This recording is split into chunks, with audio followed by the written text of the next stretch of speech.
vamos a hablar de la representación gráfica y algunas desigualdades que podemos encontrar en los números complejos. En primer lugar, recordar que los números complejos se pueden representar mediante un vector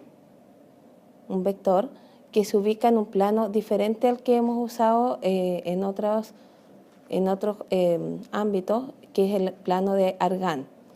En el plano de Argand, el eje X o el eje horizontal que conocíamos nosotros representa la parte real, y el eje vertical, que le llamábamos antes eje Y, ahora va a representar la parte imaginaria.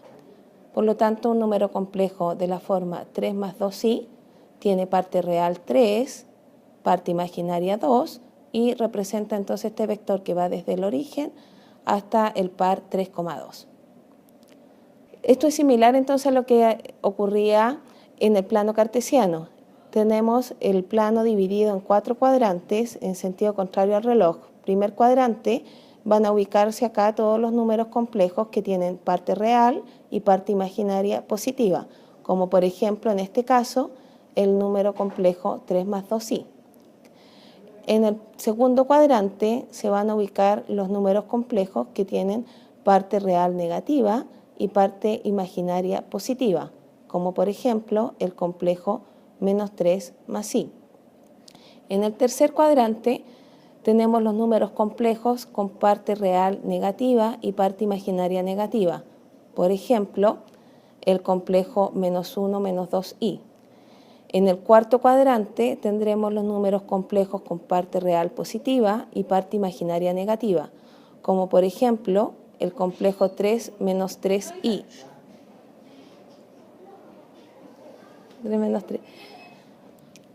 En el eje real tendremos todos los números complejos entonces que tienen parte imaginaria 0, por ejemplo el complejo 5 más 0i. Y en el eje vertical o eje imaginario tendremos entonces los complejos que tienen parte real 0, por ejemplo el complejo 0 más 4i, también llamado imaginarios puros. Para cada número complejo podemos definir también otros dos vectores relacionados con este número complejo que se usan con bastante frecuencia, que es el complejo conjugado, el cual difiere del número complejo original solo en el signo de la parte imaginaria.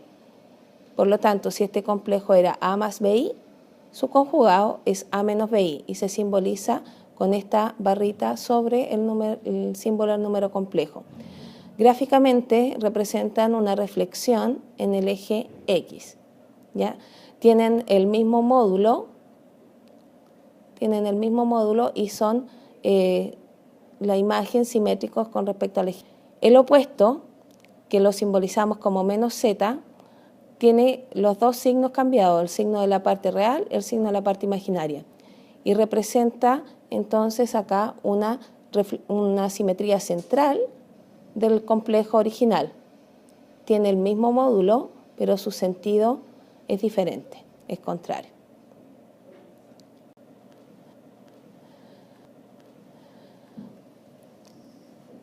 El módulo de un vector que simbolizábamos con estas dos barritas representaba entonces lo que medía el vector. Si consideramos que los vectores comienzan en el origen 0, 0, al hablar de un módulo definido, por ejemplo, módulo de z igual 3, significarían todos los complejos que están a una distancia 3 del 0, 0, lo cual generaría una circunferencia de radio 3 como la que se muestra en la figura. Todos los vectores que son infinitos, que van del 0 y tienen módulo 3, son vectores que llegan a algún punto de esta circunferencia.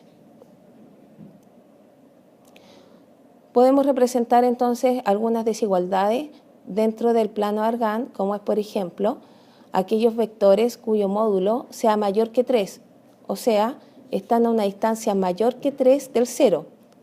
Si la circunferencia representaba la distancia 3, todo lo que quede exterior a esta circunferencia van a estar a una distancia mayor que 3 del origen 0, 0.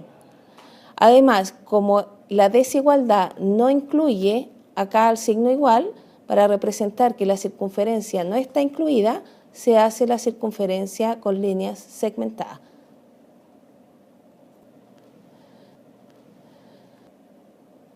De igual manera, números complejos cuyo módulo o distancia al cero sea menor o igual a 3 sería la circunferencia, que es la distancia 3, más todo lo que está en la parte interior, que serían aquellos complejos cuya distancia es menor que 3 del cero.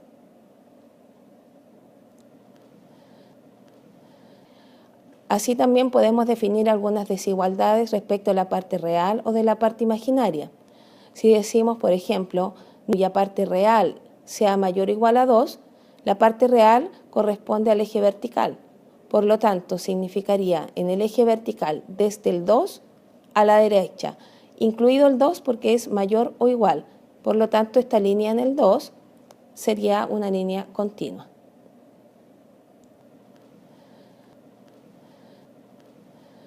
Si dijéramos, en cambio, números reales cuya parte real es menor que menos 1, sería en el eje horizontal, desde el menos 1 a la izquierda son los menores, y como el menos 1 no está incluido, la línea es segmentada.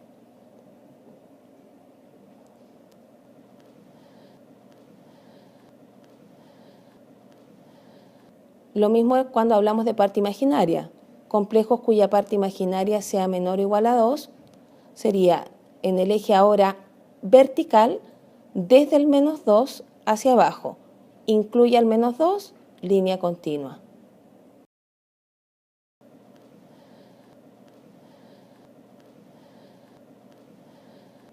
Imaginario mayor que 3, del menos 3 hacia arriba, como no incluye al 3, línea segmentada.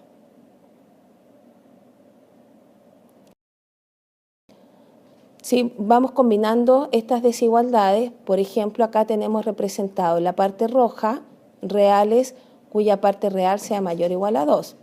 Esta parte verde, imaginarios números complejos cuya parte imaginaria es menor o igual a menos 1. Y la circunferencia en azul eran los números reales que estaban a una distancia 3 del 0, o sea, cuyo módulo era 3. Si quisiéramos ir haciendo combinaciones entonces de estas desigualdades, tendríamos, por ejemplo, que los complejos Z2 y Z3 que están en la circunferencia representan números complejos que cumplen 2 o a veces más de estas desigualdades. Por ejemplo, el complejo Z1 vemos que está en la intersección de la línea roja y la verde, es decir, tiene parte real 2 y tiene parte imaginaria menos 1.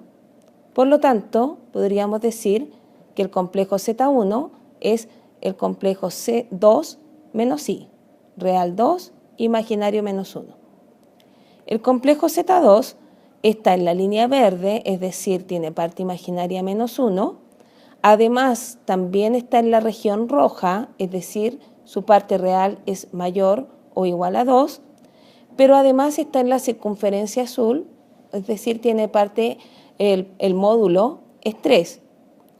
Si en el complejo Z2 la parte real es mayor que 2, la parte imaginaria es menos 1 y su módulo es 3, podremos calcular cuál es ese valor Z2. El complejo Z3 está en la línea roja, tiene parte real 2, está en la circunferencia azul, tiene módulo 3, y además está en la región verde, tiene parte imaginaria menor o igual a 1. Z3, parte real 2, imaginaria menor que menos 1 y módulo 3. Esta región que tenemos acá, que aparece con un color negro, representaría entonces la intersección entre los reales, la parte real mayor o igual a 2 y los imaginarios menor o igual a 1. ¿Ya? Números complejos cuya parte real sea mayor o igual a 2, imaginaria menor o igual a 1.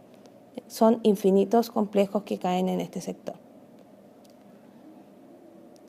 ¿Cómo podríamos entonces calcular algunos complejos que cumplan con esta característica? Por ejemplo, encuentro un número complejo Z que pertenece al cuarto cuadrante del plano de Argand, es decir, tiene parte real negativa y parte imaginaria negativa.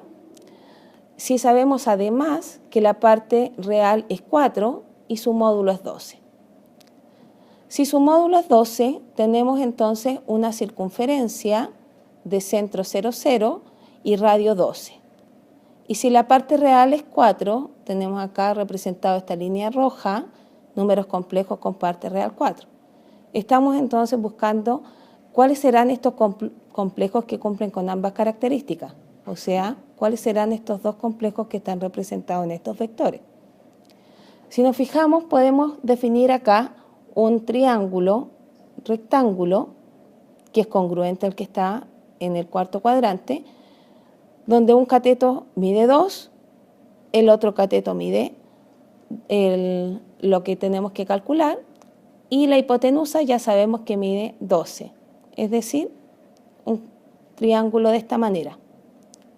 Un cateto 4, la altura no la sabemos, la hipotenusa es 12. Por Pitágoras podemos calcular esa medida obteniendo que la altura de ese triángulo es 8 raíz de 2. Por lo tanto, el complejo tendría la forma real 4, imaginaria 8 raíz de 2, pero como está en el cuarto cuadrante, sabemos que tiene que tener parte imaginaria negativa, por lo tanto ponemos menos 8 raíz de 2i.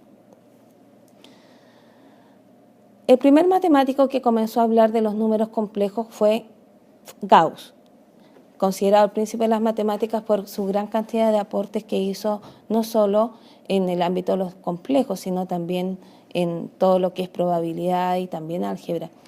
Él es un matemático, físico y astrónomo alemán. En su tesis doctoral tenía, por ejemplo, que solucionar esta ecuación x cubo menos 8. Esa es una ecuación de tercer grado, por lo tanto, uno esperaría que tuviera 3 soluciones. Pero nosotros podemos, mediante algún método no tan largo, descubrir que el 2 es una solución, pues 2 al cubo menos 8 es 0. Pero esa es una solución real. ¿Y dónde están las otras 2 soluciones que faltan entonces?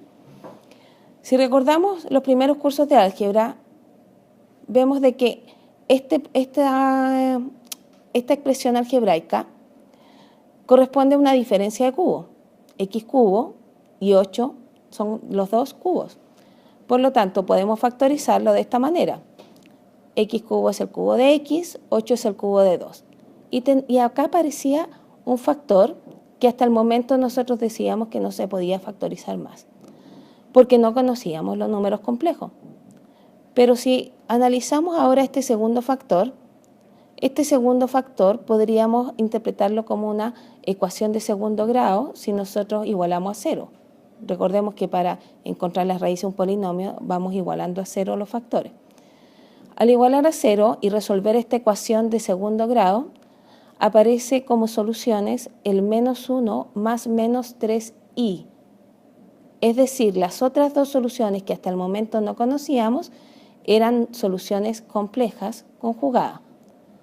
Si representamos estas soluciones en el plano de Argand, podemos ver que tenemos acá la solución real, 2, por eso está en el eje horizontal, y las otras 2 soluciones, Z2 y Z3, son soluciones complejas, no pertenecen entonces al eje real.